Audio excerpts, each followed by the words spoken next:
Let's talk about homelessness now, and something that's become kind of a common refrain for us on this show for more than 2 years at this point, or I should say nearly 2 years since the pandemic started. Every time we talk about our housing crisis, literally those people living unsheltered on the streets especially, we've had to utter this same qualifier. We've had to tell you it definitely looks like more people are homeless in Portland, and yes, experts predicted that would happen during the pandemic. But then we've had to add, we can't be sure. And the reason we can't be sure, the latest data we have tallying up the area's homeless population is from January 2019, pre-pandemic, way pre-pandemic.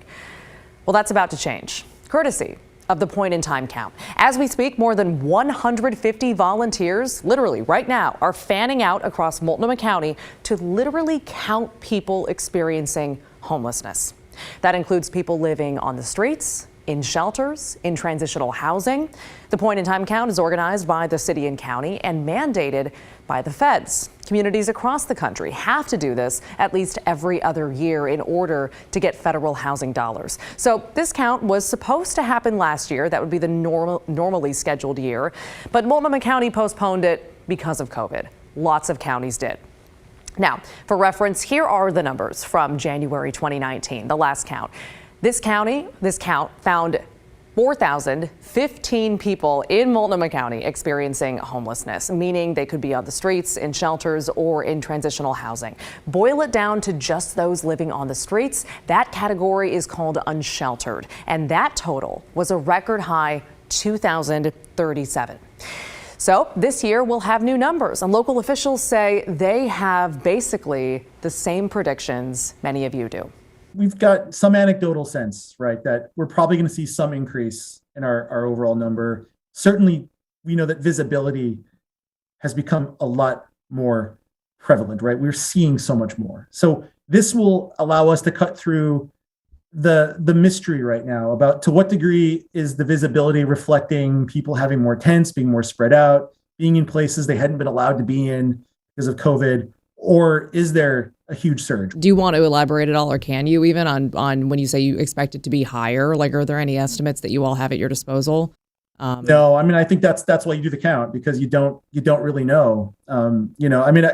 We've talked about this before. I know there are some outreach teams who will say that there's maybe, for every 3 tents, there might be one person in some areas who are, they're using those tents to store belongings. So that's what I mean about it's hard to gauge the increase in visibility necessarily against what we're seeing.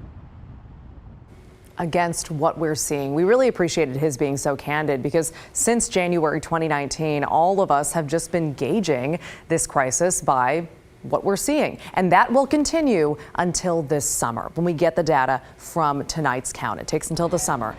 That being said, no one knows the reality of what we're all seeing on the streets every day more than people like David Bell. We met him downtown in front of his tent.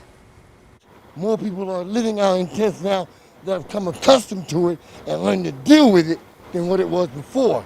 So when you get used to something or you learn to abide by it, you stay. I'm 65 years old. I've had 3 heart attacks this year. I live in a tent. I get SSI, and that's all I get. It's just not enough to make it on. I mean, what can be done? I don't know. But something must be done. It's not getting any better.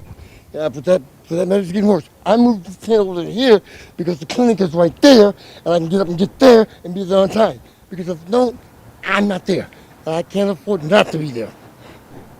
I do want to add, you saw that we blurred someone in that video. We ask people when we're out shooting video for these stories if they're comfortable with us getting video of them. If they say no, we avoid getting the video or we blur them, like what you just saw. And that was what happened in that case. So Bell said he's looking forward to talking to the volunteers who conduct this survey. And they ask a lot of questions when they do this. They ask about the person's age, their gender, whether they're a veteran, where they're from, if they've experienced domestic violence.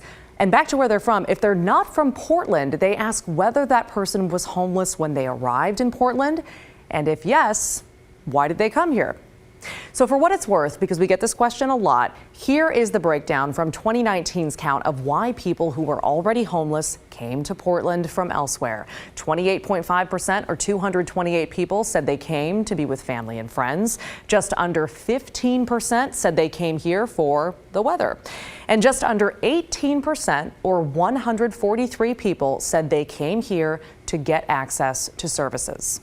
Again, that was in 2019. Brand new 2022 numbers are getting tallied up as we speak. We will get those results this summer.